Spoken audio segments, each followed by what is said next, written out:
2026-এ প্রথম যখন লাউয়ের গাছ মাচায় দিয়েছি বলেছিলাম গাছ 7 ফিট হয়ে গেছে। আমি 1G কাটিং করে দিয়েছি। অনেকেই বলেছে মাথার উপর দিয়ে চলে গেছে ব্যাপারটা। চলো সেটার ক্লিয়ারেন্স আজকে দিয়ে দিচ্ছি। আসসালামু আলাইকুম, কেমন আছে তোমরা সবাই? আলহামদুলিল্লাহ আমি তো আছি কোনো রকম, দেখতেই পাচ্ছ কেমন আছি। ফাইনালি সার্জারি ডান।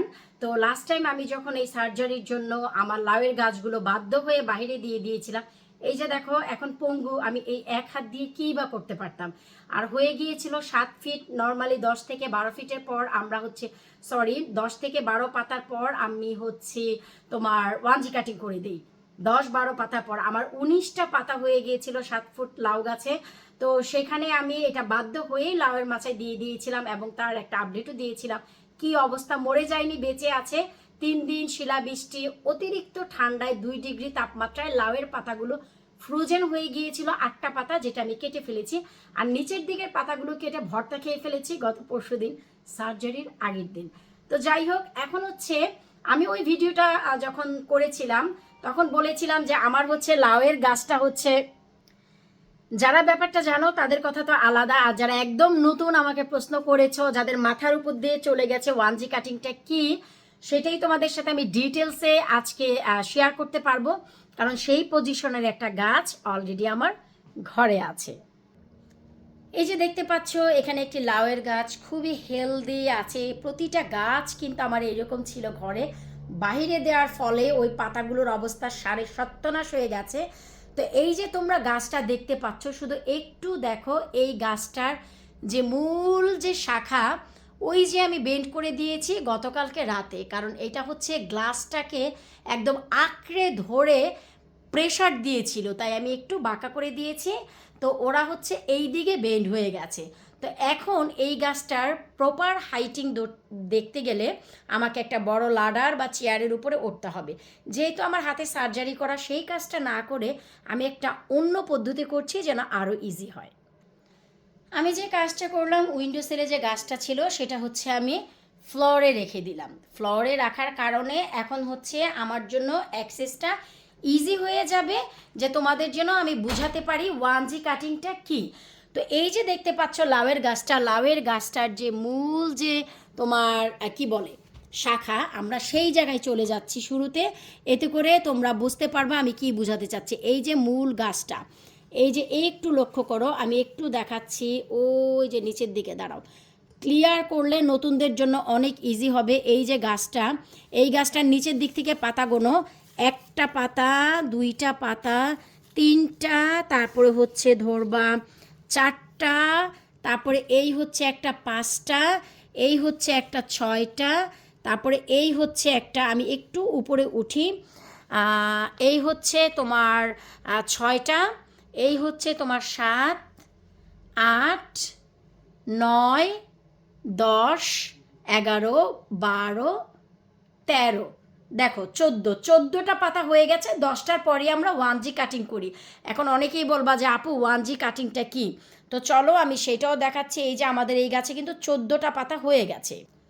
যখন এই গাছের 10 থেকে 12টি পাতা হবে, তখন তোমাদের এই যে মূল যে মাথা, এটাকে ভেঙে দিতে হবে।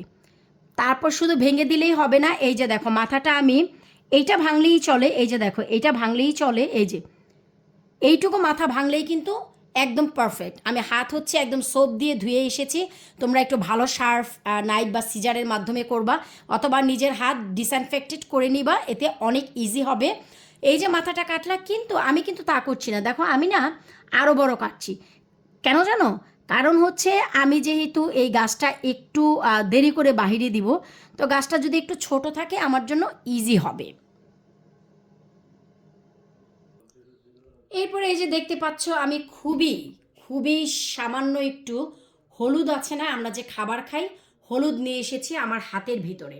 ঠিক এই যে আমরা যে মাথাটা কাটলাম, এই যে দেখো, যেহেতু একটা হাত তো আমার, একটা হাত দিয়ে একটু কষ্ট হলেও তোমাদের একটু বুঝে নিতে হবে। এই যে দেখো আমি মাথাটার গোড়ায় দিয়ে দিলাম। এর কারণে আমাদের লাউয়ের গাছটার ভিতরে কোনো প্রকারের ফাঙ্গাসাইড বা কোনো কিছু এতে এফেক্ট করবে না, নাথিং এলস।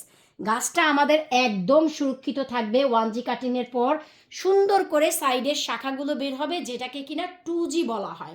সাইডের শাখাগুলো বের হবে 2G হিসাবে। এই যে দেখো আমি কিভাবে দিলাম, ক্যামেরাটা আমি একটু সামনে থেকে তোমাদের দেখাচ্ছি। এই যে দেখো, ব্যাস। যেহেতু এক হাতের কাজ তাই পাতাতেও হলুদ গেছে, কোনো সমস্যা নেই। এখন সাইড থেকে যত শাখা প্রশাখা আছে 2G হিসেবে বের হবে, আর সেই শাখাতেই ছেলে ফুল আসবে মন প্রাণ ভরে। আশা করব যারা আসলে বুঝতে পারছিলা না যে 1G কাটিং কি, তোমরা তোমাদের লাউয়ের গাছটার একদম গোড়া থেকে ফার্স্ট যে পাতা সেখান থেকে গুনবা, গুনে দেখবা যে তোমাদের যদি মনে হয় 10টি পাতা হয়ে গেছে ঘরে গাছের ভিতরে, তোমরা মাথাটা ভেঙে দিবা, যেহেতু এখনো পর্যন্ত গাছ বাহিরে দাওনি। কিন্তু যারা বাহিরে দিয়ে ফেলেছ, খুব ভালো ওয়েদারে দিয়েছ, 10 পাতা হওয়ার পরেও তাদের কাটার কোনো সমস্যা নেই। না কাটলেও যতদিন মাচাতে গাছটা একটু না ওঠে, যেমন 12-14 পাতা বা 16 পাতা, তারপরে তোমরা কাটতে পারো। কিন্তু 10 পাতার পরও যদি কাটো, গাছ একদম সিকিউর অ্যান্ড সেফ থাকবে। এটা নিয়ে টেনশনের কোনো কিছুই নেই। আশা করব যারা প্রশ্ন করছিলা যে আপু 1G কাটিংটা কি, একটা লাউ গাছের জন্য নয়, আমাদের সমস্ত লতালো গাছের জন্য 1G 2G 3G cutting most important. আর আমি যেহেতু সবার আগে লাউয়ের গাছ লাগাই, তাই আমার বৃদ্ধিটা অনেক ভালো হয়। এই একটা সামারে 3 মাসের, উইদিন 3 মান্থ, 3 মাসের মধ্যে আমি 5G কাটিং পর্যন্ত করতে পারি, যার ফলে আমার কিন্তু লাউ গাছে ভুরি ভুরি লাউ আসে, তোমরা সবাই জানো। আর আমাদের যারা প্রিয় ভাই বোনেরা বা বন্ধুরা আছে, তারা আসলে অন টাইমেই গাছ লাগায়। আমার যেহেতু গাছগুলো বড় হয়ে যায় কনজারভেটিভে থাকার কারণে, তো আমার গাছের বৃদ্ধিটাও বেড়ে যায়, আর আমি 5G পর্যন্ত ক্যাচ করতে পারি। আর সবাই আসলে 3Gর পরপরই ফলন পাওয়া শুরু হয়, তারপরে দেশে শীত চলে আসে, তো তারা আর পায় না। প্রতিবারই আমি দেখেছি যে 4G তো আমি চোখ বন্ধ করে পাই, 5Gও পেয়ে যাই, যার ফলে ভাই এত লাউ পাই আমি আলহামদুলিল্লাহ। তো সমস্ত লতালো গাছে যেমন লাউ, কুমড়া, শিম, বেগুন, ঝিঙ্গা, ধুন্দুল, চালকুমড়া, চিচিঙ্গা, এইগুলোতে তোমার 3G কাটিং পর্যন্ত মাস্ট করা লাগে। আর বেগুনের গাছে ফার্স্ট প্রোনিং, ভি প্রোনিং, আর মরিচ গাছে আমাকে অনেকেই জিজ্ঞেস করেছ 1G 2G না, মরিচ গাছের সাইন্টিফিক যে ভাষা, তাকে বলা হয় তোমার 3G অ্যান্ড 5G কাটিং। এটার 1G 2G নেই, কেন নেই সাইন্টিফিকে আমি নিজেও বলতে পারবো না। তো মরিচ গাছের হচ্ছে তোমার 3G এবং 5G কাটিং মোস্ট ইম্পর্টেন্ট। পুরো ঝাপটালো বুশেষ মরিচ গাছ যদি চাও অতিরিক্ত বেগুন পাওয়ার জন্য, তোমার হচ্ছে ফার্স্ট প্রোনিং এবং ভি প্রোনিং খুব ইম্পর্টেন্ট, সেটাও তোমাদের সাথে আমি শেয়ার করব। আশা রাখছি লাউ গাছের এই ছোট্ট জিনিসটা জানতে পেরে নতুনদের অনেক উপকারে আসবে।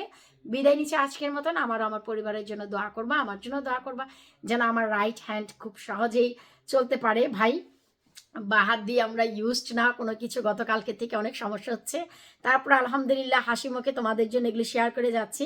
না করলেও পারতাম, শুরুতেই বললাম না যে গাছ যেহেতু করে ফেলেছি, এগুলোকে সন্তানের মতন মেরে ফেলতেও খারাপ লাগবে, তাই যতটুকু সম্ভব আমি করছি।